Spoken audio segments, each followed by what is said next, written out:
Budget में आमदनी के 4 स्लैब्स के तनख्वाहदार अफराद को रिलीफ की तजवीज़ है। वज़ीर ख़जाना ने कहा कि 22 से 32 लाख रुपए सालाना आमदनी पर टैक्स की शरह 20% करने की तजवीज़ है। 32 से 41 लाख तक आमदनी पर टैक्स की शरह 25% करने की तजवीज़ है। तनख्वाहदार तबके पर आयद 9% सरचार्ज को ख़त्म करने का फैसला किया गया है। सबसे पहले तनख्वाहदार तबके के लिए रिलीफ। वज़ीर आज़म शहबाज शरीफ की हुकूमत सरकारी और निजी तनख्वाहदार तबके की मुश्किलात से आगाह हैं।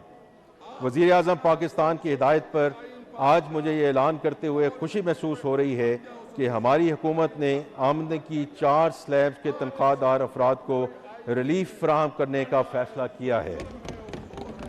इस सिलसिले में जो तनख्वाहदार 22 से 32 लाख रुपए के दरमियान सालाना कमाते हैं, उनके टैक्स की शरह 23% से कम करके 20% करने की तजवीज़ है।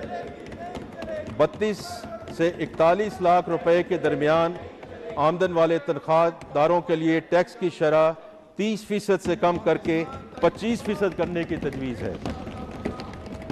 41 से 56 लाख रुपए आमदन वालों के लिए इनकम टैक्स की शरह 35% से कम करके 29% करने की तजवीज़ है।